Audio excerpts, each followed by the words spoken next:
আরে গরুর মাংস বলা, গরুর মাংস বলা আমরা খাওয়াই না কাস্টমার।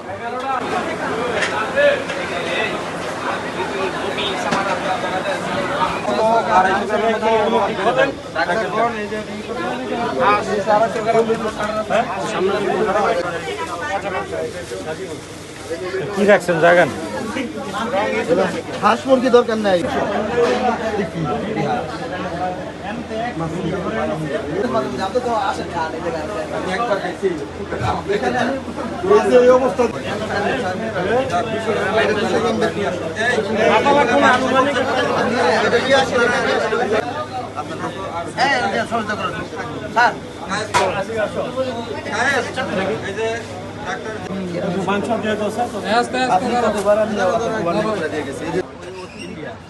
সবগুলো একটা একটা করে সব নিয়ে প্রত্যেকটারই করি, যেহেতু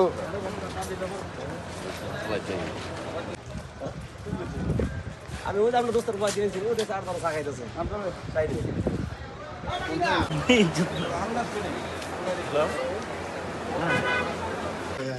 তাহলে অবস্থা কি? জাল দিয়ে সেদ্ধ করে রাখা তো, এর জন্য চিকন ভর্তা। এই ইয়ে করো, খুলো খুলো, এটা আবার খুলো।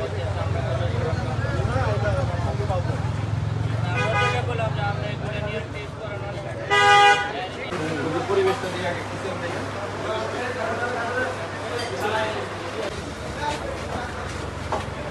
এই লোক কই আছে এখানে? ইয়াকে ম্যানেজার কি মালিক কি?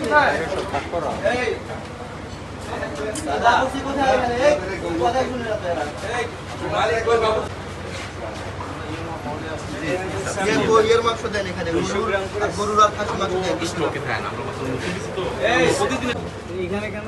এই বাবু সে আলতা হয়ে গেছে। এটা তো একবারে মারাত্মক অপরাধ। এই কি বুঝলাম না, কি শুরু করছেন বেটা? কাটতেছি মানে অটো হইছে মানে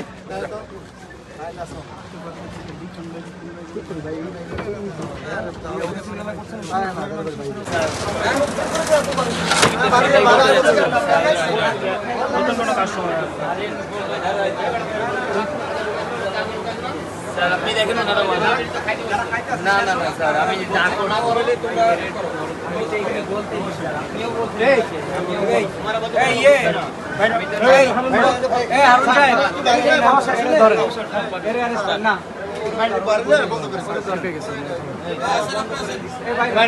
আসো বেরে আসো,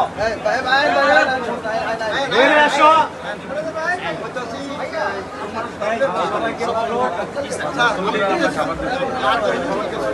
সবাইকে বলে দেখলাম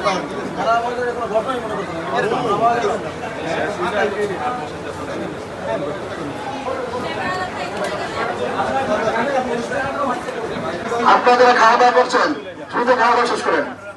যারা এখনো খাওয়া শুরু করে নাই তারা প্লিজ চলে যান, আমরা এটা সিলগালা করে দিব আর কি। তাদের অস্বাস্থ্যকর পরিবেশ। যারা খাওয়া শুরু করেন নাই দয়া করে আপনারা খেতে পারবেন না। যারা খাওয়া শুরু করেন নাই তারা দয়া করে বেরিয়ে যান।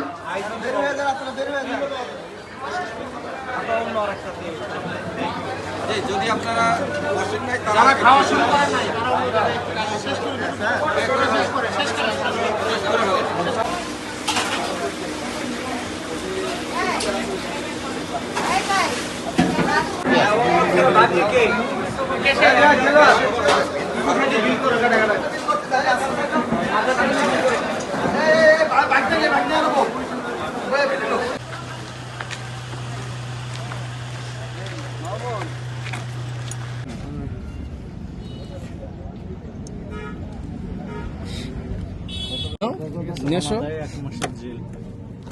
কমের বুদ্ধি তো গেছে 10 টাকা অনেক। আপনারা জানেন যে ঢাকা শহরের মানুষজন বিশেষ করে সন্ধ্যার পরে এই পূর্বাচলে ঘুরতে আসে এবং তারা এখানে রেস্টুরেন্টগুলোতে খাওয়া দাওয়া করে। তো আমাদের ভোক্তা যারা রয়েছেন তাদের কাছ থেকে আমরা অভিযোগ পাচ্ছিলাম যে খাবারের মানের নিয়ে কিছুটা সংশয় রয়েছে, পরিষ্কার পরিচ্ছন্নতার অভাব রয়েছে। এই কারণে আমাদের সার্কেল এসপি এবং ওসি মহোদয় সহ আমরা অভিযান চালিয়েছি। আমরা 3টা রেস্টুরেন্টে আজকে জরিমানা করেছি 15,000 টাকা এবং আগামীকাল থেকে আমরা ড্রাস্টিক মোডে বিশেষ করে আমাদের যে নীলা মার্কেট সহ পূর্বাঞ্চলের যতগুলো রেস্টুরেন্ট রয়েছে সবগুলোতে আমরা অভিযান শুরু করব আগামীকাল সকাল থেকে।